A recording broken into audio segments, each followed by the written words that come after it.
Assalamualaikum warahmatullahi wabarakatuh. Perkenalkan, nama saya Feralia Siska.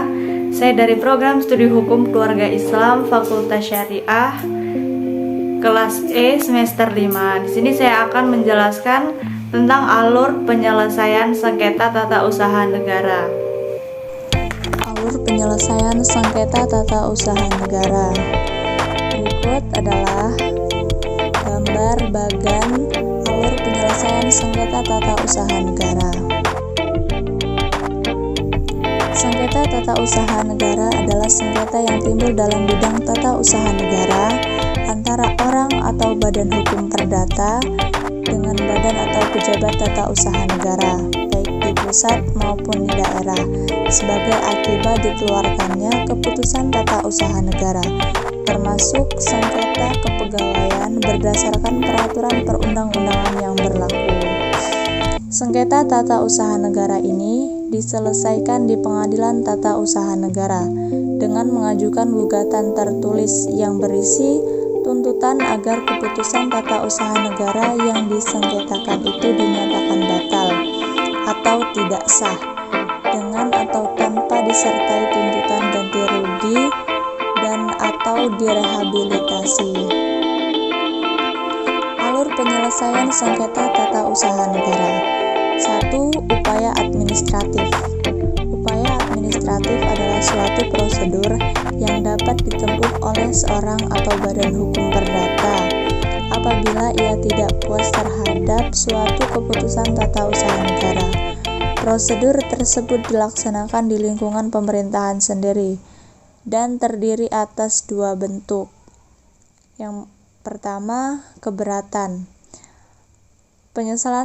Penyelesaian sengketa tata usaha negara yang dilakukan sendiri oleh badan atau pejabat tata usaha negara yang mengeluarkan keputusan tata usaha negara.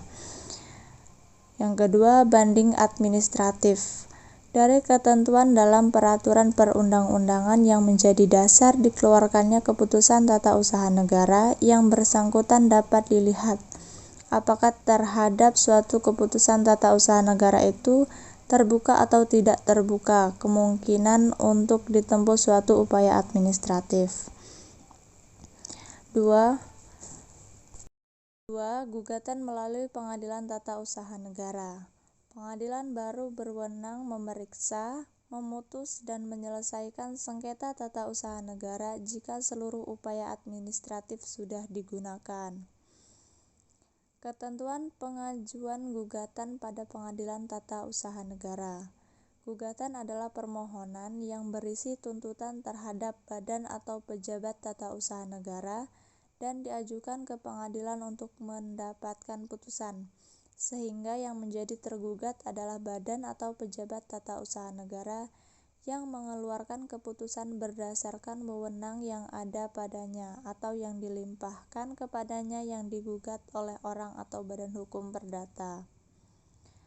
Sedangkan yang dimaksud dengan keputusan tata usaha negara yang menjadi objek sengketa adalah suatu penetapan tertulis yang dikeluarkan oleh badan atau pejabat tata usaha negara yang berisi tindakan hukum tata usaha negara yang berdasarkan peraturan perundang-undangan yang berlaku, yang bersifat konkret, individual, dan final, yang menimbulkan akibat hukum bagi seorang atau badan hukum perdata. Prosedur dismisal. Sebelum pemeriksaan pokok sengketa dimulai, hakim wajib mengadakan pemeriksaan persiapan untuk melengkapi gugatan yang kurang jelas. Pemeriksaan persiapan.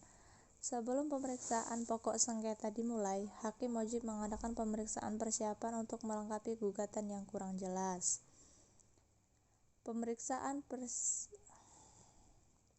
Dalam pemeriksaan persiapan, hakim wajib memberikan nasihat kepada penggugat untuk memperbaiki gugatan dan melengkapinya dengan data yang diperlukan dalam jangka waktu 30 hari.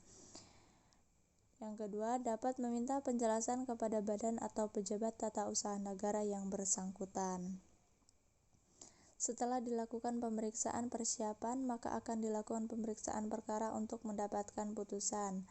terhadap putusan Pengadilan Tata Usaha Negara dapat dimintakan pemeriksaan banding oleh penggugat atau tergugat kepada Pengadilan Tinggi Tata Usaha Negara. Bahkan jika penggugat tidak juga puas dengan putusan tersebut, dapat dilakukan upaya hukum kasasi hingga upaya hukum luar biasa peninjauan kembali kepada Mahkamah Agung. Demikian penjelasan dari saya tentang alur penyelesaian sengketa tata usaha negara. Kurang dan lebihnya saya mohon maaf. Saya akhiri. Wassalamualaikum warahmatullahi wabarakatuh.